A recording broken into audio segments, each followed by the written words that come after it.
Hello everybody. You're on the Men's Health Club YouTube channel. Erectile dysfunction is one of the most common problems in male sexual health. And today we will discuss the penile prosthetic surgery, which is one of the best methods to treat erectile dysfunction. As an expert, we invited the world-famous urologist, a specialist in male sexual and reproductive medicine, Professor Nika Akhodiani. Good evening, Professor. Good evening. Professor, could you tell us more about penile prosthetic surgery? Penile prosthetic surgery means implantation of penile implants into the penis to reach perfect erection. In which cases can penile prosthetics be implanted? Main indication for implantation of penile implants is severe erectile dysfunction. Usually, we use implantation of penile prosthesis in diabetic cases, after radical prostatectomy, in severe renal failure, and other cases. What types of penile prosthesis are available nowadays? Today are available two types of penile prosthesis. First type is semi-rigid or malleable prosthesis, and second type is inflatable prosthesis.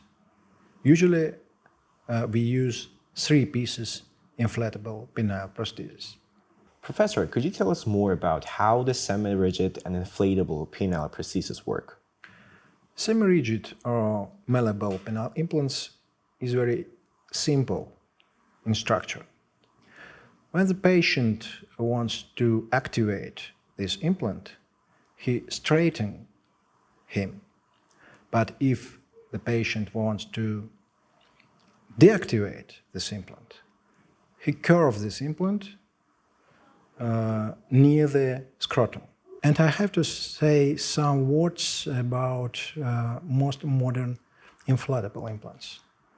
This is an inflatable system. There is 3 pieces in this implant. First one is cylinders. There is 2 cylinders. Like in a penis, we have 2 cavernous bodies. We implant these cylinders into the penis. Second component is reservoir from 65 to 125 cc's. And a third component is the pump, is the main component. When the patient wants to activate the system, he pushes on the big button in the pump. And when he wants to deactivate the system, he pushes another button on the upper side of this pump. Usually we implant this component, third component, into the scrotum behind the testis. And reservoir implanted near the bladder, behind the pubic bone. Are there any age limitations when we're talking about the penile prosthesis? I have to say there is no any limitations by the age. In my practice, youngest patient being 60 years old, and oldest patient was 87 years old. How can you describe an effectiveness of penile prosthesis surgery? Average efficiency of penile prosthetic surgery, by patient's opinion, is 98%. But if we ask his partners, the efficacy is 99%. Could you tell us more about the modern types of penile prosthesis and what is the difference between them? Here you mean approach, surgical approach. Today we have 3 surgical approaches in penile prosthetic surgery. First and conventional approach is penoscrotal. It's very easy, it's universal, and we use it very often in our surgery. But if we have patient with diabetes or skin damages in scrotal region, usually we use another approach. I mean infrapubic approach. And some severe cases with very severe angulation or deformation of the penis and cavernous fibrosis of corpora, we use novel approach. I mean subcoronal approach. What are the most common complications when we're talking about the penile or prosthetic surgeries? The main and very important complication of penile prosthetic surgery is infection, prosthetic infection. In experienced hands, this complication is very rare. For example, in my clinic, infection we can find only in 0.5 cases. Other complications, it's very rare and depends from damages. Damage of tunica albuginea, proximal and distal damage, damage of the urethra, crossover of the cylinders. But everything we can fix during the surgery. What factors increase the complications of a penile or prosthetic surgery? Complications frequency depends from 3 factors. First factor is a patient. We should prepare a patient to surgery. We never use shaving of the pubical zone before surgery. We shave patient only under the table in operation room. Second factor depends from surgeon.